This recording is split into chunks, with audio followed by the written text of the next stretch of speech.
Salut les jeunes, c'est Eman Jeune. On se retrouve donc pour débriefer la réception de Toulouse, ce match extraordinaire.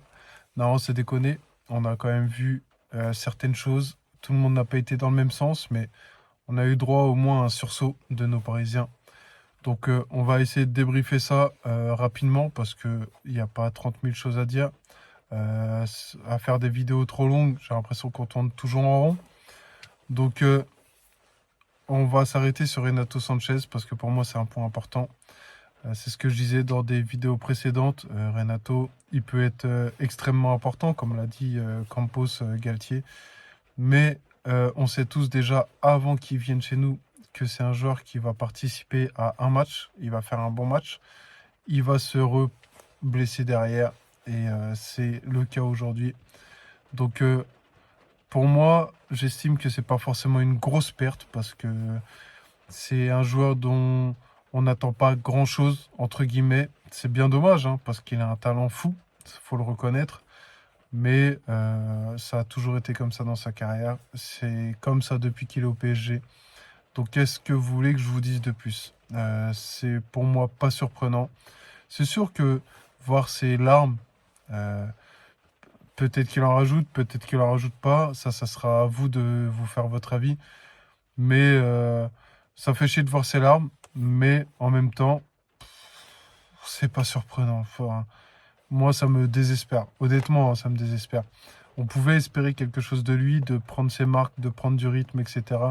pour faire un gros match contre le Bayern, par exemple, ou contre l'OM mercredi. Mais voilà, c'est comme ça. Il n'y a rien à dire de plus, franchement, il n'y a rien à ajouter. Parce que moi-même, j'ai même pas les mots. Franchement, ça, ça me désespère à un point où vous n'imaginez même pas. Mais bon, sinon, heureusement que derrière, on a eu quand même des joueurs assez solides. Et je pense que ce qui a fait le match, c'est Hakimi. Euh, la prestation d'Hakimi, franchement, elle a été énorme. Peut-être qu'on va retenir que son but, que sa passe décisive, même si c'est ce qui fait la différence ce soir, pardon. Mais en attendant, derrière, il a fait beaucoup d'efforts. Il a fait beaucoup de replis défensifs. Il a enclenché du pressing. J'ai l'impression qu'il était partout, tout simplement.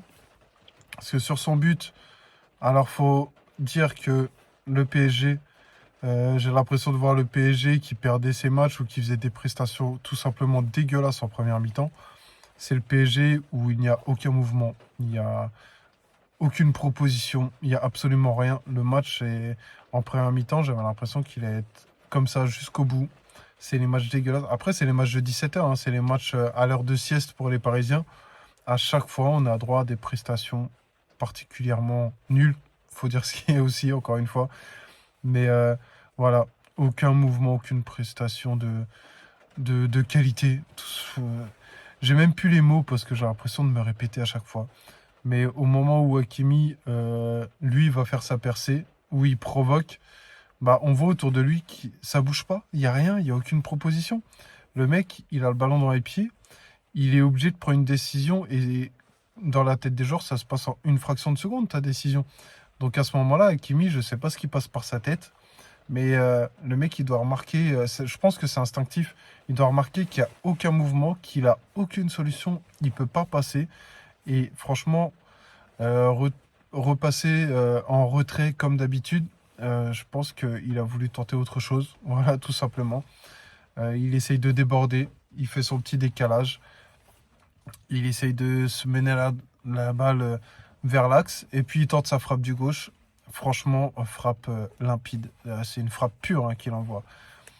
But, il met son but du gauche. Franchement, merci à Kémy parce qu'à ce moment-là, on ne pouvait pas attendre grand-chose de notre Paris Saint-Germain. Et c'est lui qui les réveille, entre guillemets.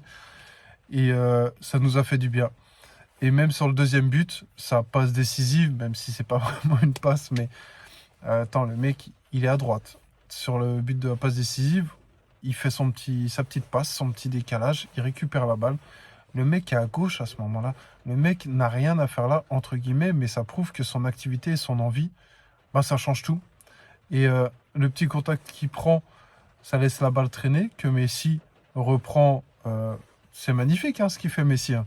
Son but est magnifique, on en avait besoin. Il se comporte, Messi, en tant que leader, entre guillemets, parce que bah, il reste plus que lui en attaque. La M&M, entre guillemets, bah, c'est des M&M's, il reste plus rien, il reste que Messi. Et Messi, il porte ses coronets comme ce que j'attendais. Même si j'en attendais plus, bah, ça sera suffisant pour Toulouse, on va dire. Parce qu'en attendant, il met ce deuxième but.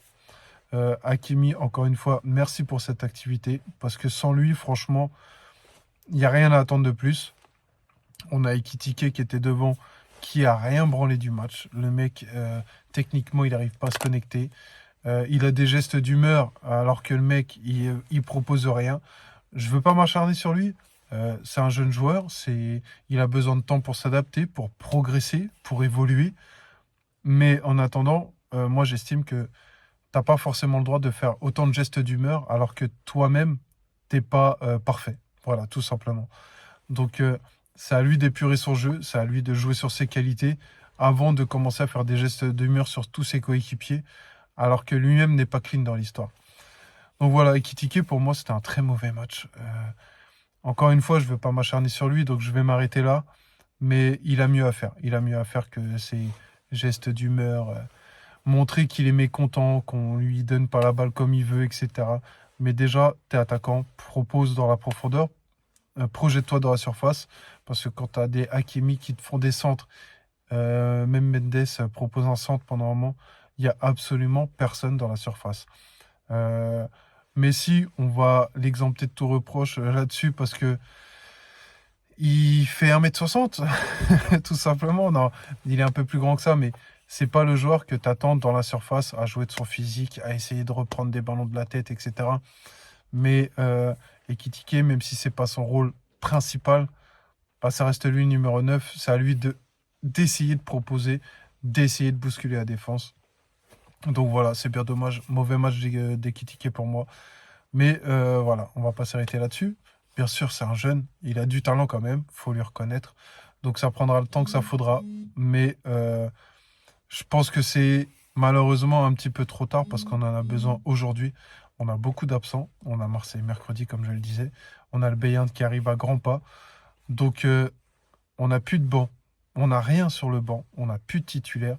Donc il faut compter sur le peu de joueurs qu'on a pour être au top.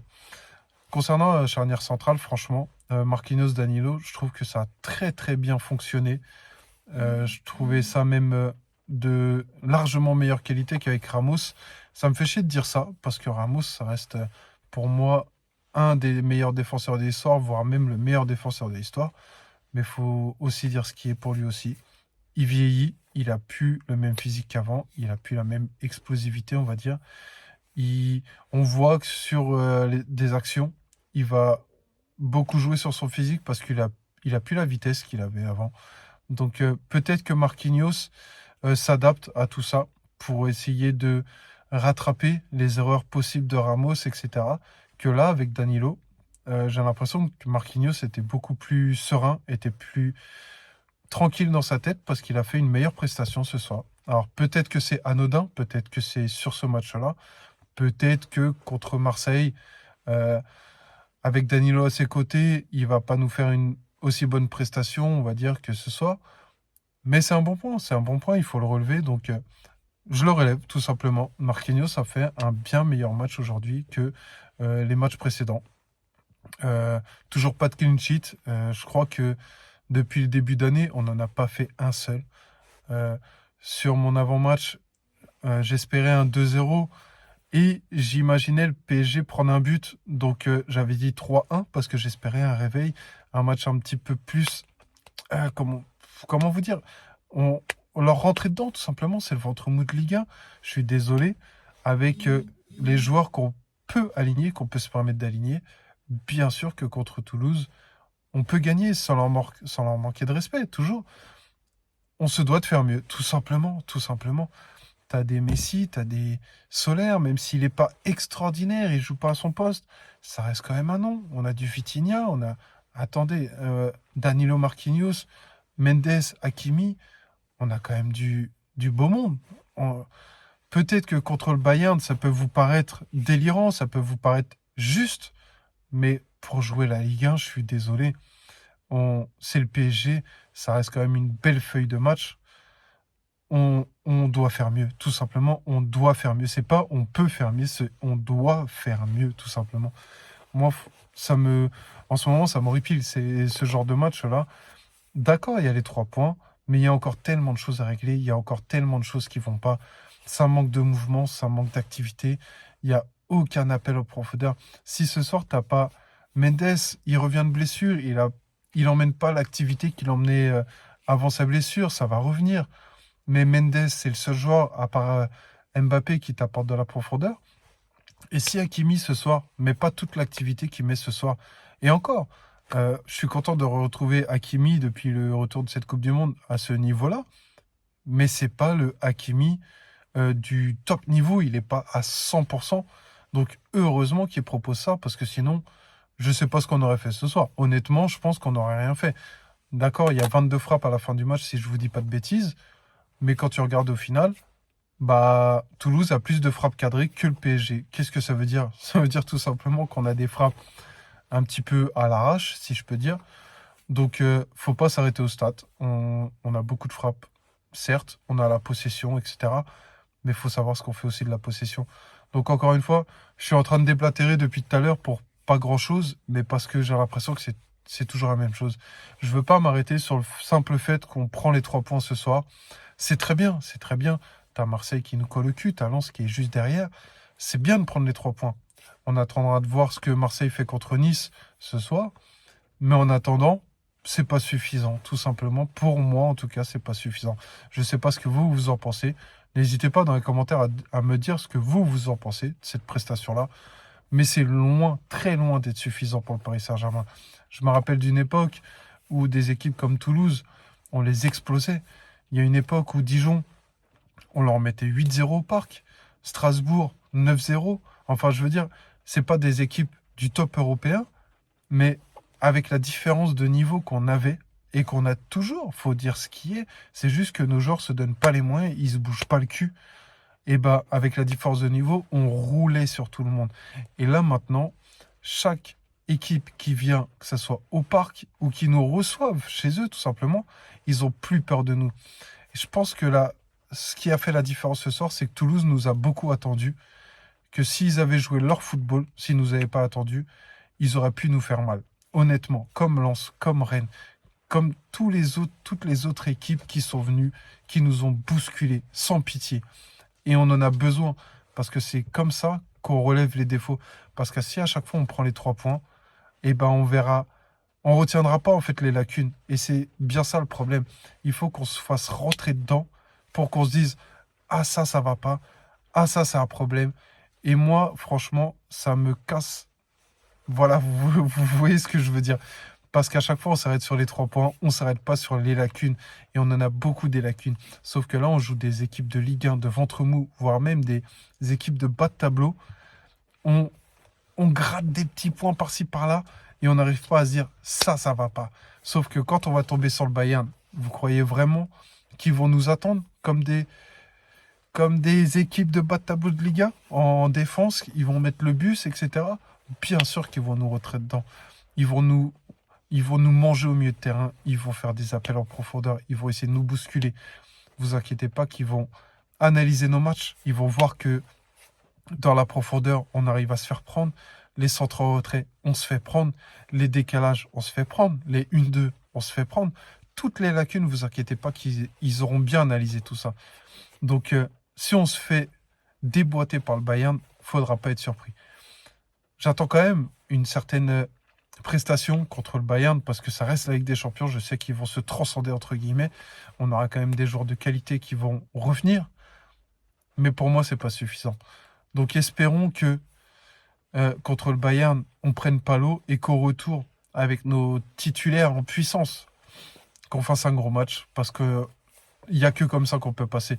Ça tient presque du miracle. Ce soir, quand Toulouse met son but, ils prennent l'avance, mais c'est une erreur de Donnarumma. Une erreur, ça peut vite arriver. La Ligue des Champions, ça reste les détails. Il suffit d'une erreur. On sait que derrière, le PSG est capable d'enchaîner 2 erreurs, 3 erreurs. À chaque fois, mentalement, on flanche. Si on enchaîne les erreurs de ce type contre le Bayern, on est mort. Il ne faudra pas venir se plaindre si on se fait sortir comme des merdes, tout simplement, de la Ligue des Champions. Donc voilà, franchement, moi, j'ai de plus en plus peur par rapport au niveau affiché, par rapport. C'est même pas le niveau, c'est les ambitions. Vraiment les ambitions. C'est le mental. Il nous faut des gamins, pour moi, au prochain mercato, comme Mendes, comme Hakimi, Mbappé, par exemple. Même si Mbappé, il y a tout un storytelling avec le Bayern, etc. On sait qu'il a quand même l'amour du PSG. Mendes, il a grandi avec le grand PSG. C'est plus des joueurs qui venaient pour une pré-retraite, pour le gros contrat avant la fin de sa carrière, quand il était au plus haut, etc. C'est des joueurs qui ont grandi avec le grand PSG, qui ont envie de jouer pour le PSG, qui ont envie de se battre pour le PSG. C'est comme des Verratti qui a appris à aimer le PSG, comme Marquinhos. Danilo, je veux pas dire qu'il a le plus grand amour pour le PSG. Je sais pas, peut-être que c'est le cas. Mais en attendant, le mec, euh, qu'il soit au milieu, qu'il soit en défense centrale, il donne tout. Un mec comme Cavani à l'époque. Cavani, rappelez-vous, il était prêt à donner son cul pour le PSG. Excusez-moi de l'expression, mais il était le mec limite libéraux. Il était le premier dans notre surface, il était le premier dans la surface adverse. C'est des joueurs comme ça qu'on a besoin. Et là, en attendant, on n'a rien de tout ça à part des Marquinhos, comme je vous le disais, Verratti qui va toujours tout donner, quitte à s'énerver au fil du match, mais il sortira toujours du bon de ses prestations. On n'a rien. Franchement, on n'a rien. Et moi, franchement, honnêtement, j'ai peur pour le Bayern. Dites-moi ce que vous en pensez encore une fois. Peut-être que j'extrapole, peut-être que je suis fou, mais je m'attends pas à une prestation extraordinaire contre le Bayern. Je pense pas qu'on va prendre l'eau, mais je m'attends à rien. À rien. Il y a encore plusieurs semaines, voire des mois, j'étais vraiment confiant. Mais plus le temps passe, plus j'ai d'inquiétude. Peut-être que pour vous c'est pareil, mais en tout cas, moi c'est de plus en plus le cas. Je vais vous laisser parce que je voulais faire une vidéo rapide. Ça fait déjà un quart d'heure que je tourne cette vidéo. Donc je vais vous laisser tranquille. En attendant, prenez soin de vous. On va vite se retrouver parce qu'il y a le match contre Marseille. Marseille qui travaille très bien. Pablo Garia qui travaille très bien. C'est pas parce que c'est l'OM que on doit dénigrer forcément. Il faut reconnaître aussi que eux travaillent très bien et c'est un bon adversaire. C'est un très grand adversaire pour le PSG. Ils peuvent nous bousculer, ils peuvent nous faire mal. Si on se vautre contre l'OM, ça sera bien fait pour notre gueule. En tout cas, eux, par rapport à ce qu'ils montrent depuis le début de la saison, ils auront mérité et personne ne peut dire le contraire. Même des supporters parisiens qui ont une haine incommensurable pour l'OM, on ne pourra pas dire le contraire. Ça sera bien fait pour notre gueule. Voilà. En tout cas, je suis désolé de cette humeur. Les amis, prenez soin de vous et allez Paris. Comme d'habitude, on garde la confiance. Ciao.